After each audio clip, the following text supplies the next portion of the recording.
ఓం సమర్థ సద్గురు శ్రీ సాయినాథాయ నమ. శ్రీరామకృష్ణ కథామృతం 15వ అధ్యాయం. కేశవ్తో చివరి సమావేశం. ప్రథమ పరిచ్ఛేదం. కేశవ్ ఇంటి వద్ద పశ్యత తవ పంథానం. బుధవారం నవంబర్ 28, 1883. కేశవ్, ప్రసన్న, అమృత్, ఉమానాథ్, కేశవ్ తల్లి రాకాల్, మా. మధ్యాహ్నం 2 గంటల వేళ. సర్క్యులర్ రోడ్డుకు పశ్చిమంగా కేశవచంద్రసేన్ గృహం, కమల కుటీరం ఉంది. దానికి తూర్పు వైపున ఉన్న కాలిబాటపై ఒక భక్తుడు అటు ఇటు పచార్లు చేస్తూ ఉన్నాడు. ఎవరికోసమో ఆరాటంతో ఎదురు చూస్తూ ఉన్నట్లు తోచుతుంది. ఎందరో ఆ దారిలో వెళ్తున్నారు. వారినందర్నీ చూస్తూ పచార్లు చేస్తున్నాడు ఆ భక్తుడు. కేశవ్ అస్వస్థుడై ఉన్నాడు. అతడి ఆరోగ్యం రోజురోజుకు క్షీణించిపోతోంది. ఈసారి అతడు బ్రతికి బట్టకట్టడం సందేహం అంటున్నారు. శ్రీరామకృష్ణులు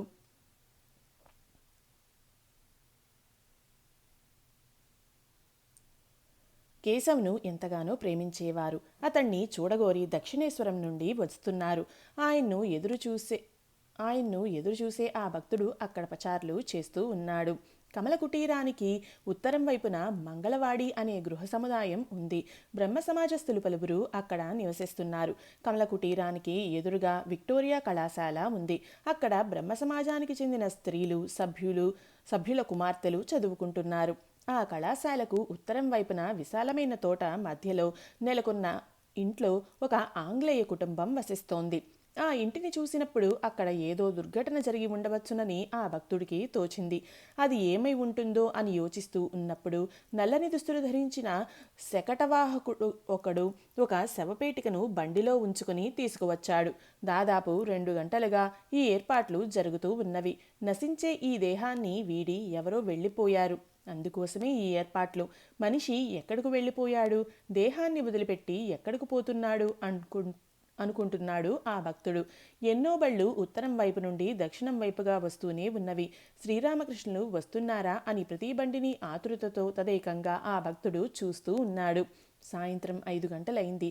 శ్రీరామకృష్ణుల బండి వచ్చి ఆగింది. ఆయనతో లాటు, ఒకరిద్దరు భక్తులు వచ్చి ఉన్నారు. మా రాకాల్ వారిని కలుసుకున్నారు. కేశవ్ ఇంటివారు వెంటనే వచ్చి శ్రీరామకృష్ణులకు స్వాగతం పలికి మేడ మీదికి తోడ్కొని వెళ్లారు. అక్కడ అతిథుల గదికి దక్షిణాన గల వసారాలో ఒక మంచం వాల్చి ఉంది. ఆ మంచం మీద శ్రీరామకృష్ణులను ఆసీనులను చేశారు. ద్వితీయ పరిచ్ఛేదం. సమాధి స్థితిలో శ్రీరామకృష్ణులు, మహాభావంలో జగజ్జననితో సంభాషణ. కేశవ్ రాకకై శ్రీరామకృష్ణులు చాలాసేపు వేచి ఉన్నారు. కేశవ్ విశ్రాంతి తీసుకుంటూ ఉన్నట్లు, కాసేపట్లో వచ్చేస్తాడని కేశవ్ శిష్యులు వినమ్రంగా తెలిపారు. కేశవ్ ఆరోగ్యం చాలా ప్రమాదకర స్థితిలో ఉంది. అందుచేతనే శిష్యులు, ఇంటివారు అతన్ని ఎంతో జాగ్రత్తగా చూసుకుంటున్నారు. శ్రీరామకృష్ణులు కేశవ్ను చూడాలి అనే ఆతృతతో అశాంతికి గురైనారు. శ్రీరామకృష్ణులు కేశవ్ శిష్యులతో, ఏమోయ్, ఆయన లేచి రావడం ఎందుకు? లోపలికి వెళ్ళి నేనే ఎందుకు ఆయన్ను చూడకూడదు? ప్రసన్నుడు వినమ్రంగా, మహాశయ, ఆయనే కాసేపట్లో ఇక్కడకు వస్తారు. శ్రీరామకృష్ణులు, ఇక చాలించండి. ఎందుకు ఈ గందరగోళం? నేను లోపలికి వెళ్తాను. శ్రీరామకృష్ణులను మరపించేందుకు ప్రసన్నుడు కేశవుని గురించి మాట్లాడసాగాడు. ప్రసన్నుడు, ఆయన పరిస్థితి ఇప్పుడు పూర్తిగా మారిపోయింది. మీలాగే ఆయన జగజ్జననితో మాట్లాడుతున్నారు. జగజ్జనని మాట్లాడటం విని నవ్వుతున్నారు, విలపిస్తారు. జగజ్జననితో కేశవ్ సేన్ మాట్లాడాడు, నవ్వాడు, విలపించాడు అని వినగానే శ్రీరామకృష్ణులు భావపార్వస్యం పొందారు. చూస్తూ ఉండగానే సమాధి నిమగ్నులు అయినారు. అప్పుడు శీతాకాలం. శ్రీరామకృష్ణులు ఆకుపచ్చని ప్లానల్ జుబ్బా ధరించి దానిమీద ఒక సాలువా కప్పుకొని ఉన్నారు. నిటారుగా కూర్చున్న స్థితి, దృష్టి నిశ్చలంగా ఉంది. చాలాసేపు అదే స్థితిలో ఉండిపోయారు. సమాధి స్థితి నుండి బయటకు వచ్చే సూచనలు ఏవీ కానరాలేదు. సంధ్యాకాలం అయింది. శ్రీరామకృష్ణులు ఒకంత బాహ్య చైతన్యంలోకి వచ్చారు. అతిథుల గదిలో దీపాలు వెలిగించారు. శ్రీరామకృష్ణులను అక్కడకు తోడ్కొని పోవటానికి ఏర్పాట్లు చేశారు. ఎంతో శ్రమతో ఆయనను అక్కడకు తీసుకువెళ్లారు. ఆ గదిలో సోఫాలు, కుర్చీలు, అలమరాలు, దీపాలు మొదలైన సామాన్లు ఉన్నవి. శ్రీరామకృష్ణులను ఒక సోఫాలో కూర్చోపెట్టారు. కూర్చోగానే బాహ్య చైతన్యం కోల్పోయి ఆయన మళ్లీ పారవస్యంలో మునిగిపోయారు. ఆ స్థితిలోనే సోఫాను చూస్తూనే ఏదో మత్తులో మాట్లాడేటట్లు, ఇంతకు మునుపు వీటన్నిటి అవసరం ఉండేది, ఇప్పుడు ఇవి ఎందుకు అన్నారు. తర్వాత రాకాల్ను చూసి, రాకాల్, నువ్వు వచ్చావా అన్నారు. జగజ్జనని దర్శనం, ఆమెతో సంభాషణ, ఆత్మకు చావులేదు. శ్రీరామకృష్ణులు ఇలా మాట్లాడుతూ ఏదో దృశ్యాన్ని చూసి ఇలా పలుకసాగారు. ఇదిగో ఇదిగో జనని, అమ్మా నువ్వు వచ్చి ఉన్నావా? బెనారస్ పట్టు చీరలో ఎంత కళకళ్లాడుతున్నావమ్మా. అమ్మా కూర్చో, నా తల్లి కూర్చో. శ్రీరామకృష్ణుల మహాభావస్థితి కొనసాగింది. గది ప్రకాశంతో నిండి ఉంది. బ్రహ్మ సమాజ భక్తులు చుట్టూ కూర్చొని ఉన్నారు. లాటు, రాకాల్, మా మొదలైన వారు శ్రీరామకృష్ణుల పక్కనే కూర్చున్నారు. శ్రీరామకృష్ణులు భావపారవస్యంలో తమలో తామే మాట్లాడుకుంటున్నారు. దేహం ఆత్మ, దేహం పుడుతుంది గిడుతుంది, ఆత్మకు చావులేదు. పోక చెక్కలా పండిన పోకలో ఉన్న వక్క పెంకుకు అంటుకోక విడిగా ఉంటుంది. కానీ లేతగా ఉన్నప్పుడు వక్కను పెంకు నుండి వేరు చేయటం చాలా కష్టం. భగవంతుణ్ణి దర్శించి ఆయనను పొందితే ఆ వ్యక్తికి దేహబుద్ధి నశిస్తుంది. అప్పుడు దేహము ఆత్మ వేర్వేరు అన్న జ్ఞానం కలుగుతుంది. ఇంతలో కేశవ్ వచ్చాడు. అతడు తూర్పు ద్వారం గుండా గది లోపలికి వచ్చాడు. బ్రహ్మసమాజ మందిరంలోనో టౌన్ హాల్లోనో ప్రసంగం ఇచ్చిన అతన్ని చూసిన వారు ఇప్పుడు ఎముకల గూడులా ఉన్న అతన్ని చూసి నిర్ఘాంతపోయారు. కేశవ్ నిలబడలేకపోతున్నాడు. గోడను పట్టుకుని మెల్లమెల్లగా నడిచి వచ్చాడు. అతి కష్టం మీద నడిచి వచ్చి సోఫా ముందు నేల మీద కూర్చున్నాడు. ఇంతలో శ్రీరామకృష్ణులు సోఫాలో నుండి దిగి నేల మీద కూర్చున్నారు. కేశవ్ శ్రీరామకృష్ణులను తలవంచి ప్రణామం చేసి ఆయన పాదపద్మాలను తన తలతో స్పృశించి చాలాసేపు అట్లే ఉండిపోయాడు. తర్వాత లేచి కూర్చున్నాడు. శ్రీరామకృష్ణులు ఇంకా భావపారవస్యంలోనే ఉన్నారు. ఆయన తమలో ఏదో గొణుక్కుంటూ జగజ్జననితో మాట్లాడుతూ ఉన్నట్లు ఉంది. తృతీయ పరిచ్ఛేదం. బ్రహ్మం శక్తి అభిన్నం, అనులోమం విలోమం. అప్పుడు కేశవ్ నేను వచ్చాను అన్నాడు కాస్త బిగ్గరగా. ఇలా అంటూ అతడు శ్రీరామకృష్ణుల ఎడమ చేతిని పుచ్చుకొని మెల్లగా నిమరసాగాడు. శ్రీరామకృష్ణులు భావపారవస్య స్థితిలో తమను పూర్తిగా మర్చిపోయి కూర్చుని ఉన్నారు. ఆయన తమలో మాట్లాడుకుంటూ ఉన్నట్లు ఏదో మాట్లాడారు. భక్తులు మంత్రముగ్ధులై శ్రీరామకృష్ణుల వచనామృతాన్ని గ్రోలుతున్నారు. శ్రీరామకృష్ణులు ఉపాధి జ్ఞానం ఉన్నంత వరకు ఈతడు కేశవ్, ఈతడు ప్రసన్నుడు, ఈతడు అమృతుడు అని నానా విషయాల గురించి ఎరుక ఉంటుంది. పూర్ణజ్ఞానం కలిగినప్పుడు సమస్తము ఒకే చైతన్యం అనే ఎరుక కలుగుతుంది. అంతేకాదు ఆ స్థితిలో చైతన్యం ఒక్కటే ఈ జీవజగత్తులుగాను 24 తత్వాలుగాను అయి ఉన్నట్లు దర్శిస్తాడు. కానీ శక్తి అభివ్యక్తీకరణలో తారతమ్యాలు ఉంటాయి. సమస్తము ఆయనే అయి ఉన్నాడన్న మాట నిజమే. అయితే కొన్ని చోట్ల శక్తి అధికంగా అభివ్యక్తం అవుతూ ఉంది, కొన్ని చోట్ల తక్కువగా అభివ్యక్తం అవుతోంది.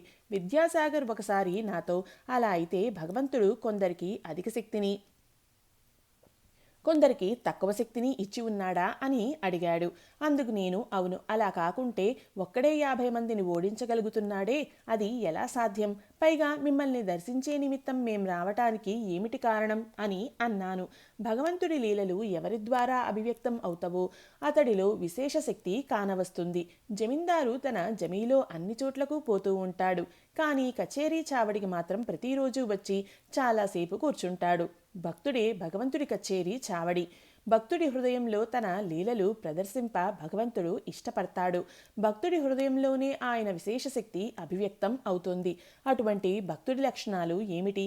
మహాకార్యాలు నిర్వర్తింపబడే చోట్ల భగవంతుడి విశేష శక్తి అభివ్యక్తీకరణ ఉంటుంది. ఈ ఆద్యాశక్తి పరబ్రహ్మము అభిన్నాలు. ఒకదాన్ని వదిలి మరొకదాన్ని ఊహించనైనా లేము. మాణిక్యం దాని ప్రకాశం మాదిరి. మాణిక్యాన్ని వదిలి దాని ప్రకాశాన్ని మాత్రం ఊహించుకోవటం అసాధ్యం. అదేవిధంగా ప్రకాశాన్ని విడిచి మాణిక్యాన్ని మాత్రం ఊహించుకోవటము సాధ్యం కాదు. అలాగే పాము దాని తిర్యగ్గతి అనగా మెలికలు తిరిగే కదలిక. పామును విడిచి తిర్యగ్గతిని ఊహించగలమా? తిర్యగ్గతిని వదిలి పామును ఊహించటము సాధ్యం కాదు. భక్తులలో భగవంతుని ప్రకాశం, సాధకుడు సిద్ధుల మధ్య వ్యత్యాసం. ఆద్యాశక్తియే ఈ జీవజగత్తులుగాను 24 తత్వాలుగాను అయి ఉంది. అనులోమం విలోమం అనగా ఆద్యాశక్తి క్రమక్రమంగా స్థూలమైన జీవజగత్తులుగా తత్వాలుగా అవటం అనులోమం. ఈ స్థూల వ్యక్తీకరణలు మళ్ళీ ఆద్యాశక్తిలో ఒదిగిపోవటం విలోమం. రాకాల్, నరేంద్రుడు మొదలైన యువకులకై నేను ఎందుకు ఇంతగా ఆరాటపడుతున్నాను? వీళ్ల కోసం ఇంతగా ఆరాటపడుతూ ఉంటే ఇక భగవచ్చింతన ఎప్పుడు చేస్తారు అని హాజరా నన్ను అడిగాడు. కేశవాదులు నవ్వారు. అప్పుడు నేను ఎంతో వ్యధకు లోనయ్యాను. జగజ్జనంతో, అమ్మ, నా స్థితి ఇలా అయిందే, ఈ యువకుల కోసం ఎందుకు ఆరాటం చెందుతున్నావు అని హాజరా అడుగుతున్నాడే అని మొరపెట్టుకున్నాను. తర్వాత భోలానాథ్తో ఈ విషయం గురించి అడిగాను. అందుకు భోలానాథ్ ఇలా చెప్పాడు. మహాభారతంలో ఈ ప్రస్తావన ఉంది. సమాధి స్థితిలో ఉన్న వ్యక్తి కిందకి దిగివచ్చినప్పుడు దేన్ని ఆధారం చేసుకుంటాడు? సత్వగుణ భక్తులనే. మహాభారతంలోని ఈ వివరణను విన్న తర్వాత ప్రశాంత చిత్తుడును అయినాను. అందరూ నవ్వారు. ఇందులో హాజరా తప్పు ఏమీ లేదు. సాధన ప్రాథమిక స్థితిలో ఉన్నప్పుడు నేతి అనగా ఇది కాదు అని విచారణ చేసి మనస్సును సంపూర్ణంగా భగవంతుడి వైపు కేంద్రీకరించాలి. కానీ సిద్ధి నొందాక ఆ పరిస్థితే వేరు. భగవద్దర్శనానంతరం అనులోమ విలోమం అనగా భగవద్దర్శనానికి మునుపు ఇది కాదు అంటూ త్రోసిరాజన్న అన్నింటిలో స్వీకరించటం. వెన్న తీయాలి అంటే మొదట దాన్ని మజ్జిగ నుండి విడగొట్టాలి. వెన్న తీసిన పెదప మజ్జిగకు చెందినదే వెన్న, వెన్నకు చెందినదే మజ్జిగ అన్న విషయం అవగతమవుతుంది. అదేవిధంగా భగవంతుడే సమస్తము అయి ఉన్నాడని నిశ్చయంగా తెలుసుకుంటాం. కొన్ని చోట్ల అధిక ప్రకాశం, కొన్ని చోట్ల తక్కువ ప్రకాశం. సముద్రం పొంగితే తీరం యావత్తూ నీటిమయం అవుతుంది. మునుపు చుట్టూ మెలికలు తిరిగి ప్రవహించే నది మీదుగా పడవను నడిపే సముద్రం చేరుకోవాలి.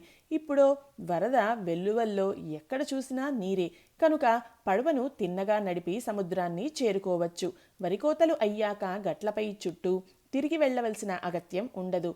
అడ్డంగా చేల మీదుగానే నడిచిపోవచ్చు. భగవద్దర్శనానంతరం ఆయనను సర్వాంతర్యామిగా గాంచవచ్చును. మనుషుల్లో అందున సత్వగుణ భక్తులలో అంటే కామినీ కాంచన ఆసక్తి లేసమాత్రమైనా లేని వారిలో ఆయన శక్తి ప్రకాశం అధికంగా ఉంటుంది. అంతా మౌనంగా ఉన్నారు. సమాధి నిమగ్నుడైన వ్యక్తి కిందకి దిగివస్తే తన మనస్సును ఎక్కడ నిలుపుతాడు? అందుచేతనే కామినీ కాంచన ఆసక్తి లేని సత్వగుణ భక్తుల సాంగత్యం అవసరమై ఉంటుంది. లేకుంటే సమాధి స్థితిని పొందిన వారు దేనిని ఆధారం చేసుకొని జీవిస్తారు? జగత్తుకు అమ్మ. ఎవరు బ్రహ్మమో ఆయనే ఆద్యాశక్తి. నిష్క్రియుడై ఉన్నప్పుడు ఆయనను పరబ్రహ్మమని లేక పరమ పురుషుడని చెబుతాం. సృష్టి స్థితి లయాలు నిర్వర్తిస్తూ ఉన్నప్పుడు ఆయనను శక్తి అంటాం, ప్రకృతి అంటాం. పురుషుడు ప్రకృతి. ఎవరు పురుషుడో ఆయనే ప్రకృతి. ఆనందమయుడు ఆనందమయి. ఎవరికి పురుషజ్ఞానం ఉంటుందో అతడికి స్త్రీ గురించిన ఎరుక ఉంటుంది. తండ్రి ఎరుక ఉన్న వ్యక్తికి తల్లి గురించిన ఎరుక ఉంటుంది. కేశవ్ నవ్వాడు. చీకటి గురించిన ఎరుక ఉన్న వ్యక్తికి వెలుతురు గురించిన ఎరుక ఉంటుంది. రాత్రి గురించిన ఎరుక గల వ్యక్తికి పగల గురించిన ఎరుక ఉంటుంది. సుఖం గురించిన ఎరుక ఉన్నవాడికి దుఃఖం గురించిన ఎరుక ఉంటుంది. ఇది మీకు అర్థమవుతోంది కదా? కేశవ్ నవ్వుతూ, అవును, అర్థం చేసుకున్నాను. శ్రీరామకృష్ణులు. అమ్మ, ఏ అమ్మ? జగత్తుకు అమ్మ. ఎవరు జగత్తును సృష్టించిందో, రక్షిస్తుందో, తన పిల్లలను సర్వదా కాపాడుతూ ఉందో, ధర్మార్థ కామ మోక్షాలలో ఎవరు ఏం కోరుకున్నా దాన్ని వారికి అనుగ్రహిస్తుందో ఆ తల్లి నిజమైన పిల్లవాడు తల్లిని విడిచి ఉండలేడు. అతడి తల్లికి అన్నీ తెలుసు. తినటం, త్రాగటం, తిరగటం ఇవే పిల్లవాడు చేసేవి. మరి దేని గురించి పిల్లవాడు కలత చెందడు? కేశవ్. అవునండి. చతుర్థ పరిచ్ఛేదం. బ్రహ్మ సమాజస్థులు భగవదైశ్వర్య వర్ణన. ఇలా మాట్లాడుతూ ఉన్నప్పుడే శ్రీరామకృష్ణులు మామూలు స్థితికి వచ్చేశారు. మోమున చిరునవ్వు మొలకెత్తగా కేశవును చూస్తూ మాట్లాడసాగారు. ఆ గది నిండా కూర్చుని ఉన్న భక్తులు ఆతృతతో వింటున్నారు. కానీ మీరు ఎలా ఉన్నారు వంటి కుశల ప్రశ్నలు ఏవీ లేకపోవటం చూసి అందరూ విస్తుపోయారు. భగవంతుణ్ణి గురించే మాట్లాడటం జరిగింది. శ్రీరామకృష్ణులు కేశవుతో, బ్రహ్మ సమాజస్థులు భగవన్మహిమలనే అంతగా వర్ణిస్తారు. ఎందుకు? ఓ భగవంతుడా, నువ్వు చంద్రుణ్ణి సృష్టించావు, సూర్యుణ్ణి సృష్టించావు, నక్షత్రాలను సృష్టించావు లాంటి వాటిని ఇంతగా చెప్పవలసిన అవసరం ఏముంది? అధిక సంఖ్యాకులు తోటను చూసి దాన్నే ప్రశంసిస్తారు. తోట సొంతదారుని చూడాలని ఎంతమంది అభిలషిస్తారు? తోట గొప్పదా లేక దాని సొంతదారుడా? కళ్ళు త్రాగాక దుకాణంలో ఇంకా ఎన్ని ముంతలు కళ్ళు నిలవ ఉందో లెక్కగట్టడం ఎందుకు? ఒక ముంత కళ్ళుతోనే పని పూర్తవుతోంది కదా. నరేంద్రుణ్ణి చూస్తూ ఉన్నప్పుడు నేను ఒక్కసారి కూడా నీ తండ్రి పేరు ఏమిటి, ఆయనకు ఎన్ని ఇళ్ళు ఉన్నాయి అని అడగనే లేదు. శంభుకు ఉపదేశం. విష్ణాలయంలో ఆభరణాల చోరీ సంఘటన. అసలు సంగతి ఏమిటో తెలుసా? మానవుడు తన ఐశ్వర్యాన్ని ప్రేమిస్తాడు. అదేవిధంగా భగవంతుడు తన మహిమలను ఇష్టపడతాడని అతడు అపోహపడతాడు. భగవదైశ్వర్యాలను శ్లాఘిస్తూ వర్ణిస్తే ఆయన సంతుష్టుడవుతాడని అతడు భావిస్తాడు. ఒక సందర్భంలో శంభు నాతో, స్వామి, నా సిరి సంపదలనంతా భగవంతుడి పాదపద్మాల వద్ద సమర్పించి మరణించేట్లు నన్ను ఆశీర్వదించండి అని అన్నాడు. అందుకు నేను అతడితో, ఇవన్నీ నీకు సంబంధించినంత వరకు మాత్రమే సంపదలు. భగవంతుడికి నువ్వు ఏం సమర్పించగలవు? ఆయనకు ఇవన్నీ దుమ్ము ధూళికి సమానం సుమా అన్నాను. రాధాకాంతాలయ ఆభరణాలు అన్నీ దొంగలించబడినప్పుడు మధుర్ బాబు, నేను విషయం తెలుసుకోవడానికి ఆలయంలోకి వెళ్ళాం. అప్పుడు మధుర్ బాబు, ఓ భగవంతుడా, సిగ్గుచేటు, నీ విలువ ఇంతేనా? దొంగలు నీ వంటి మీద ఆభరణాలను దొంగిలించుకుపోయారు, అయినా నువ్వు ఏమీ చేయలేకపోయావు అన్నాడు. వెంటనే నేను మధుర్ బాబుతో, ఇవేం మాటలు?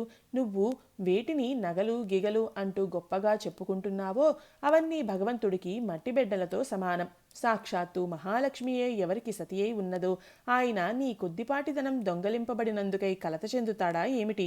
ఇలా మరెప్పుడూ మాట్లాడవద్దు అన్నాను. భగవంతుడు ఐశ్వర్యానికి వసుడా? ఆయన భక్తికి వసుడవుతాడు.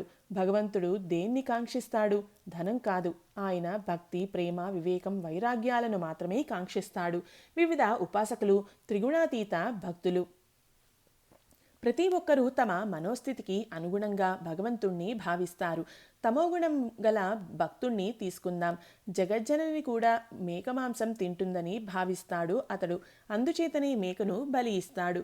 రజోగుణ భక్తుడు పంచభక్ష పరమాన్నాలతో జగజ్జననికి నైవేద్యం సమర్పిస్తాడు. సత్వగుణ భక్తుని పూజలో పటాటోపం ఉండదు. అతడు పూజ చేస్తూ ఉన్నట్లు కూడా తెలుసుకోలేం. పువ్వులు లభించకుంటే బిల్వదళాలు, గంగాజలం అర్పించి పూజను ముగిస్తాడు. అతడు సమర్పించే నైవేద్యం బెల్లం కలిపిన కాసిని అటుకులు లేక కాస్త పటికి బెల్లం. దీనితోనే సరి. ఎప్పుడన్నా కాస్త పాయసం వండి నివేదిస్తాడు. త్రిగుణాతీతులైన భక్తులు ఉన్నారు. వారిది బాలుని స్వభావం. భగవన్నామస్మరణే వారు చేసే పూజ. భగవన్నామమే పావనమైనది. పంచమ పరిచ్ఛేదం. వ్యాధి జాడమాత్రంగా మిగిలి ఉన్న భగవంతుడు వదిలిపెట్టడు. శ్రీరామకృష్ణులు నవ్వుతూ కేశవ్తో, మీ ఆరోగ్యం ఎందుకు బాగోలేదు? దానికొక కారణం ఉంది. పలు రకాల ఆధ్యాత్మిక భావనలు మీ దేహం గుండా వెలువడినవి. అందుచేతనే రోగం సంక్రమించింది. భావపారవస్య స్థితి కలిగినప్పుడు మనకు ఏమీ తెలియదు. చాలా రోజులు గడిచాక అది దేహారోగ్యాన్ని దెబ్బతీస్తుంది. పెద్ద పెద్ద ఓడలు గంగానది మీదుగా పోవటం చూశాను. అవి పోయేటప్పుడు ఎటువంటి చడీ చప్పుడు ఉండదు. కానీ కాసేపయ్యాక బాబోయ్, అలలు ఉవ్వెత్తున లేచి ఒడ్డున మోదుతాయి. ఎంత అల్లకల్లోలం! కొన్ని సందర్భాలలో తీరం గట్టుకొంత విరిగి కూడా పోవచ్చు. ఒక గుడిసెలో ఏనుగు జొరపడితే గుడిసె చిన్నాభిన్నమవుతుంది. అట్లే భావహస్తి అనగా భగవత్ప్రేమ అనే ఏనుగు శరీరం అనే గుడిసెలో జొరబడి దాన్ని చిన్నాభిన్నం చేసివేస్తుంది. అసలు ఏం జరుగుతూ ఉందో తెలుసా? ఇంట్లో అగ్ని ప్రమాదం సంభవిస్తే మొదట లోపల ఉన్న కొన్ని వస్తువులు కాలిపోతాయి. తర్వాత అల్లకల్లోలం. అదేవిధంగా జ్ఞానాగ్ని మొదట కామక్రోధాలనే శత్రువులను దగ్ధం చేస్తుంది. తదనంతరం అహంకారాన్ని అణిచివేస్తుంది. ఆ తర్వాత పాంచభౌతిక శరీరంలో ఒక పెద్ద అలజడి ప్రారంభమవుతుంది. అంతా అయిపోయిందని నువ్వు అనుకోవచ్చు. కానీ వ్యాధి జాడమాత్రంగా మిగిలి ఉన్నప్పటికీ భగవంతుడు నిన్ను వదిలిపెట్టడు. ఆసుపత్రిలో పేరు నమోదు చేస్తే పిదప బయటకు రాలేవు. వ్యాధి పూర్తిగా నయం కాకుండా డాక్టర్లు నిన్ను బయటకు పంపడు. ఎందుకు నీ పేరు నమోదు చేశావు? అందరూ నవ్వారు.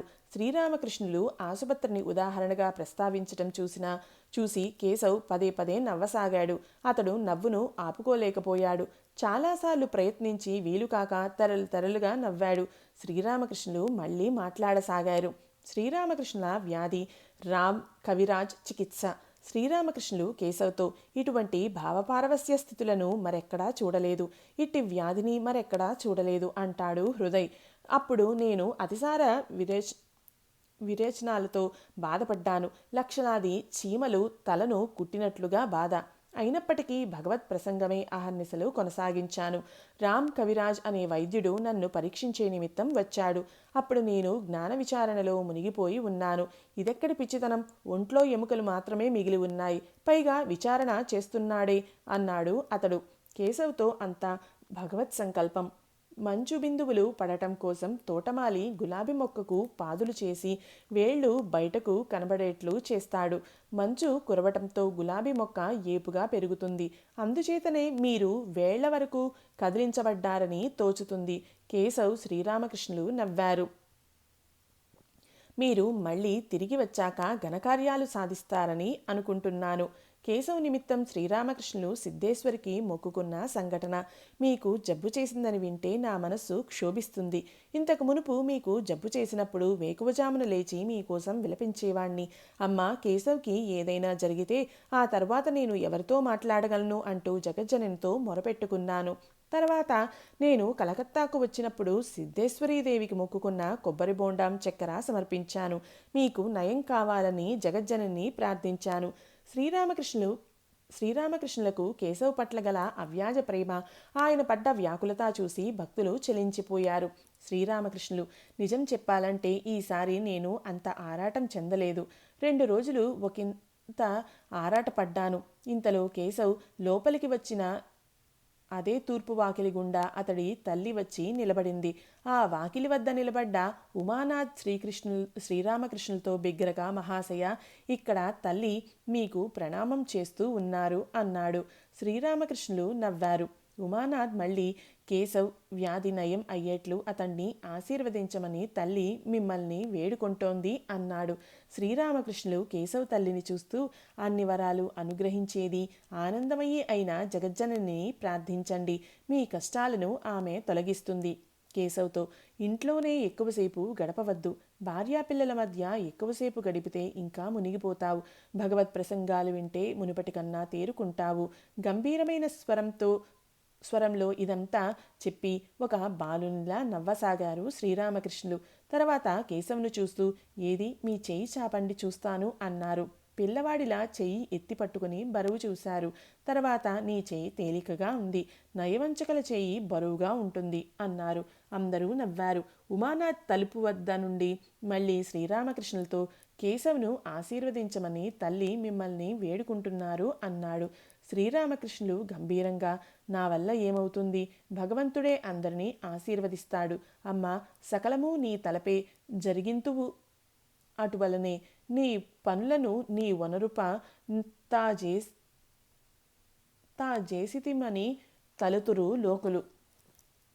భగవంతుడు 2 సందర్భాలలో నవ్వుతాడు. 2 అన్నదమ్ములు భూమి పంపకాల సందర్భాన అడ్డంగా తాడు పుచ్చుకొని ఈ పక్క నాది ఆ పక్క నీది అంటూ ఉన్నప్పుడు ఆయన నవ్వుతాడు. ఈ జగత్తంతా నాది, మీరు దానిలో ఒక వీసం భూమిని ఉంచుకొని ఈ పక్క నాది ఆ పక్క నాది అంటున్నారు అని భగవంతుడు నవ్వుతాడు. భగవంతుడు మరో సందర్భంలో కూడా నవ్వుతాడు. బిడ్డకు జబ్బు చేసి ప్రమాద స్థితిలో ఉన్నప్పుడు తల్లి ఏడుస్తూ ఉంటుంది. వైద్యుడు ఆమెతో, అమ్మ, భయపడవద్దు, నేను నయం చేస్తాను అని చెబుతాడు. అప్పుడు భగవంతుడు నవ్వుతాడు. బిడ్డ చనిపోవాలి అనేది భగవంతుడి ఇచ్చ అయినప్పుడు బిడ్డను కాపాడటం ఎవరి వల్ల సాధ్యం కాదు అన్న సంగతి వైద్యుడికి తెలియదు. అందరూ మౌనంగా ఉండిపోయారు. ఆ సమయంలో కేశవ్కి తెరలుగా దగ్గు వచ్చింది.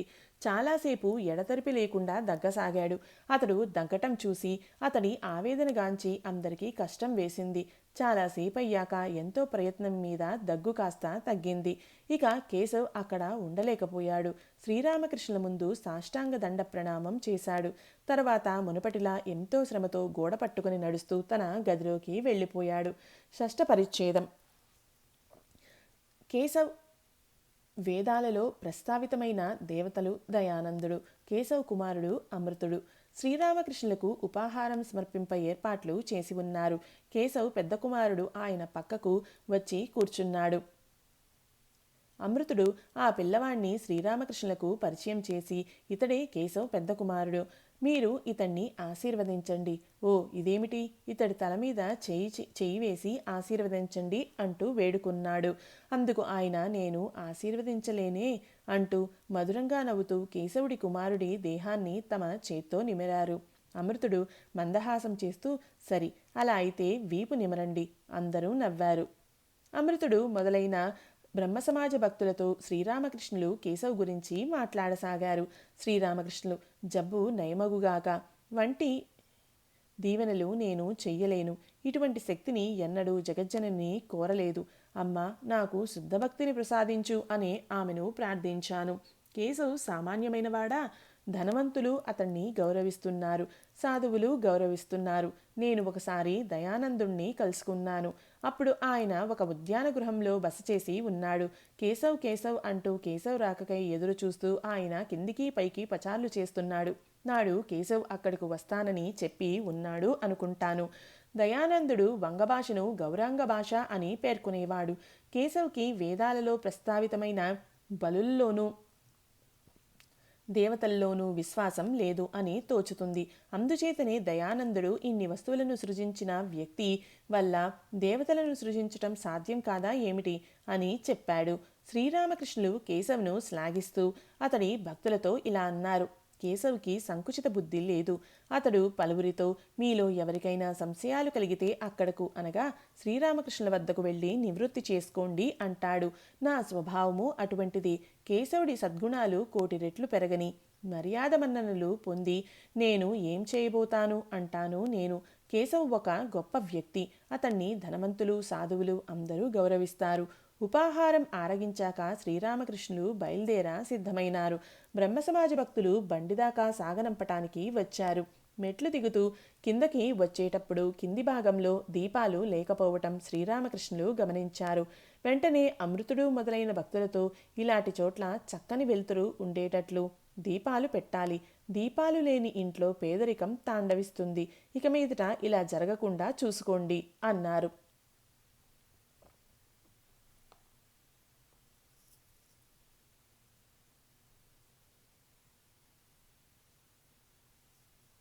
సప్తమ పరిచ్ఛేదం. జయగోపాల్ సేన్ ఇంటికి శుభాగమనం. తర్వాత శ్రీరామకృష్ణులు ఒకరిద్దరు భక్తులతో దక్షిణేశ్వరానికి బయలుదేరారు. దారిలో మధాగస వీధిలో వసిస్తున్న జయగోపాల్ సేన్ ఇంటికి వెళ్లారు. అప్పుడు సమయం 7 గంటలు అయి ఉంటుంది. కొందరు భక్తులతో శ్రీరామకృష్ణులు ఆ ఇంట్లోకి వెళ్లారు. శ్రీరామకృష్ణులను గురించి భక్తులు ఏ విధంగా భావిస్తున్నారు? శ్రీరామకృష్ణులు రేయింబవళ్ళు హరిప్రేమలో మునిగి ఉన్నారు. వివాహం చేసుకున్నారు. అయినప్పటికీ ఇతరుల వలె భార్యతో కాపురం చేయటం లేదు. భార్య పట్ల భక్తి చూపుతున్నారు. భార్యను పూజిస్తున్నారు. ఆమెతో భగవంతుని గురించి మాత్రమే మాట్లాడతారు. భగవంతుని గురించే గానం చేస్తారు. ఆయన్నే ఆరాధిస్తారు, ధ్యానం చేస్తారు. కాపట్యం లేదు. భగవంతుడే సత్యం. తక్కినదంతా అసత్యంగా ఆయనకు గోచరమవుతుంది. ధనం, లోహవస్తువులు, పాత్రలు వీటిని ఆయన స్పృశించలేరు. స్త్రీలను స్పృశించలేరు. స్పృశిస్తే ముల్లుగుచ్చుకున్నట్లు తాగిన చోటు జివ్వుమని బాధ పెడుతుంది. ధనం, బంగారం వీటిని పుచ్చుకుంటే చేయి కొంకర్లు తిరిగిపోయేది. ఊపిరి ఆగిపోయేది. చివరికి ఆ వస్తువును విసిరివేస్తే గాని తిరిగి మామూలుగా ఊపిరి పీల్చుకునేవారు కాదు.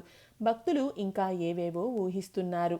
సంసారాన్ని త్యజించాలా? అధ్యయనం వల్ల, శ్రవణం వల్ల ఏం ప్రయోజనం? వివాహం చేసుకోకుంటే ఉద్యోగం చేయాల్సిన అగత్యం ఉండదు కదా. తల్లిదండ్రులను వదిలివేయాలా? నేను వివాహం చేసుకున్నాను. నాకు పిల్లలు ఉన్నారు. నేను కుటుంబాన్ని కాపాడాలి. నా గతి ఏమవుతుంది? రేయింబవళ్ళు హరిప్రేమలో మునిగిపోయి ఉండాలనే నేను అభిలషిస్తాను. శ్రీరామకృష్ణులను చూస్తూ ఉన్నప్పుడు నేను ఏం చేస్తూ ఉన్నాను అని తోచుతుంది. ఆయన అహర్నిశలు తైలధారల నిరవచ్ఛిన్నంగా భగవచ్చింతనలోనే నిమగ్నమై ఉన్నారు. మరి నేను రేయింబవళ్ళు లౌకిక చింతనలలో మునిగిపోయి ఉన్నాను. కారు మేఘాలు దట్టంగా ఆవరించిన ఆకాశంలో ఏదో మూల ఒక చిన్న వెలుగు ఆయన దర్శనం మాత్రమే. ఇప్పుడు జీవిత సమస్యను ఎలా పరిష్కరించాలి? ఈయన ఆచరణలో చూపిస్తున్నారు. అయినప్పటికీ సందేహమా?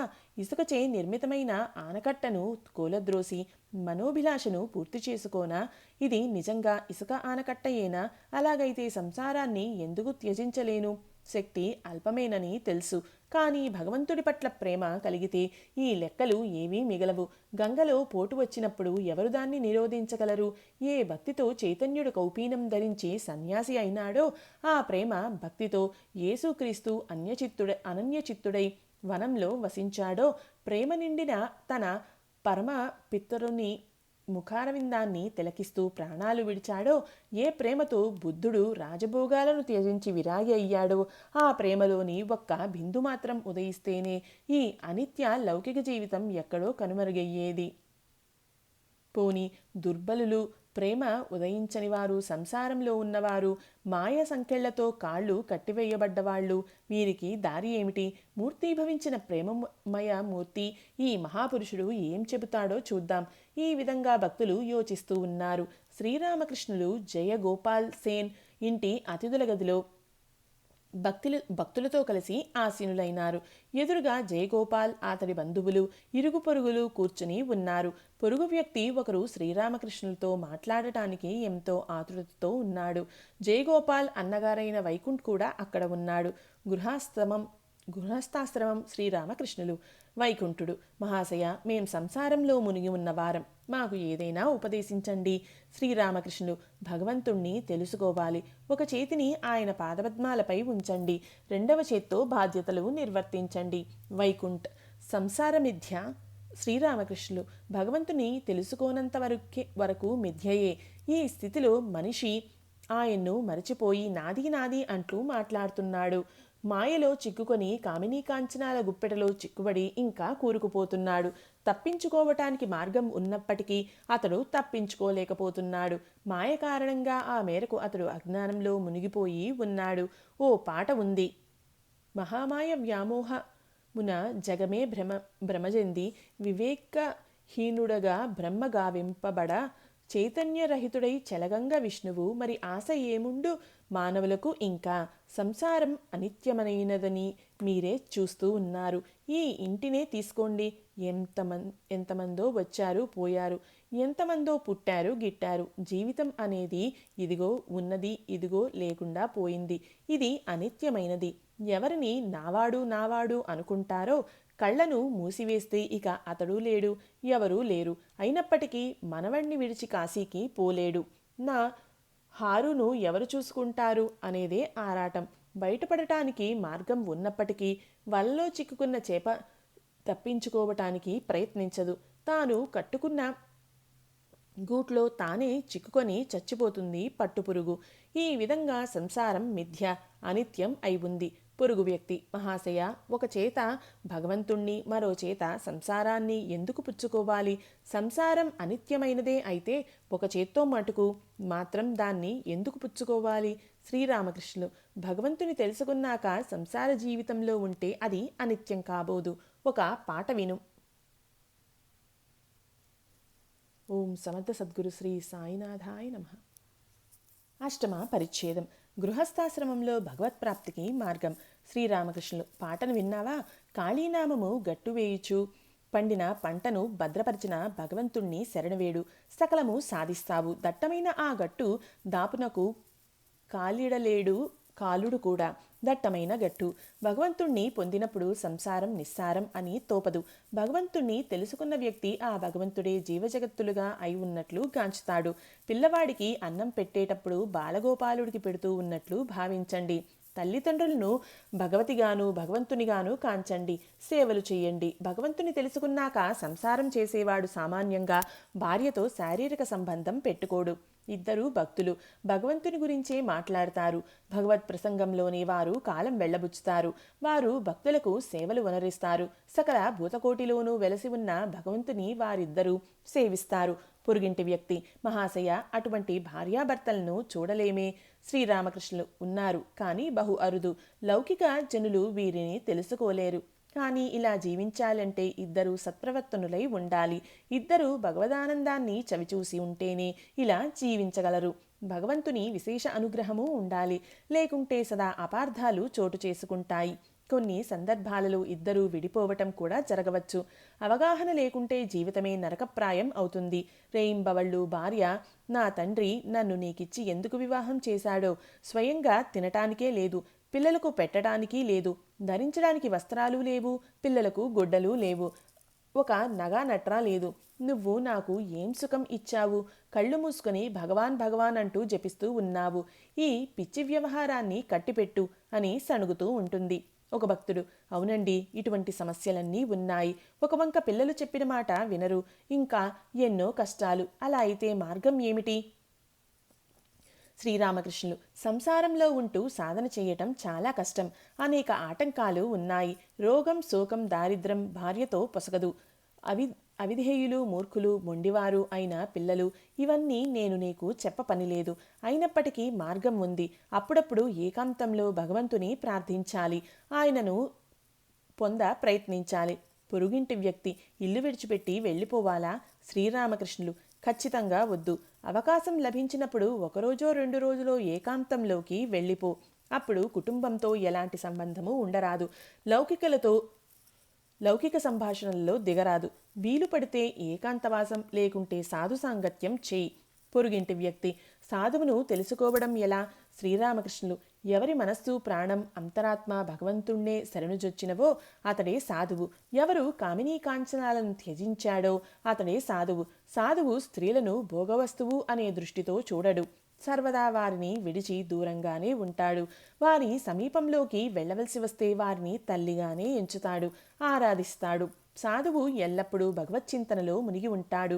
భగవత్ ప్రసంగాలు తప్ప మరి దేన్ని గురించి మాట్లాడడు. సకల ప్రాణికోటిలోనూ భగవంతుడు విరాజిల్లుతూ ఉన్నాడని ఎరిగి వారికి సేవలు చేస్తాడు. సామాన్యంగా ఇవే సాధువు లక్షణాలు. పొరుగింటి వ్యక్తి: ఎల్లప్పుడూ ఏకాంతంలో జీవించాలా? శ్రీరామకృష్ణులు: ఫుట్పాత్లోని చెట్లను చూసావా? అవి చిన్న మొక్కలుగా ఉన్నంత వరకు చుట్టూ కంచె కట్టాలి, లేకుంటే పశువులు వచ్చి ఆ మొక్కలను మేస్తాయి. చెట్టు బోదె లావుగా పెరిగిన పెదప కంచె అవసరం ఉండదు. అప్పుడు ఏనుగును కట్టివేసినా కూడా చెట్టుకు ప్రమాదం ఉండదు.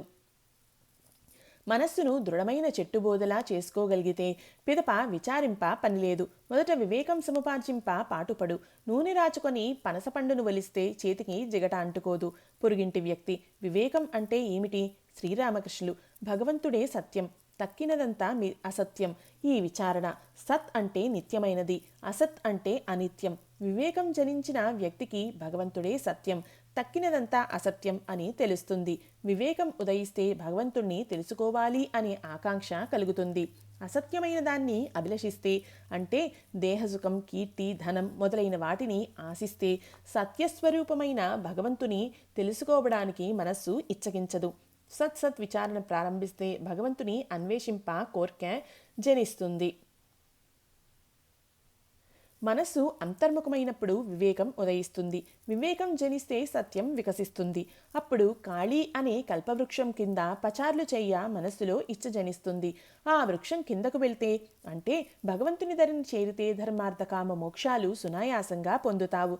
శ్రమ లేకుండా అవి లభిస్తాయి. భగవంతుణ్ణి పొందగలిగితే ఎవరైనా కోరే పక్షంలో సామాన్యంగా మనిషి కాంక్షించే ధర్మార్థ కామ మోక్షాలు కూడా లభిస్తాయి.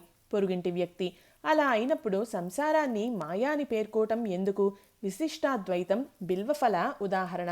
శ్రీరామకృష్ణులు: భగవంతుని పొందనంత వరకు నేతి అంటూ త్యాగం చేయాలి. ఆయనను పొందిన వారు ఆయనే సర్వము అయి ఉన్నట్లు తెలుసుకుంటారు.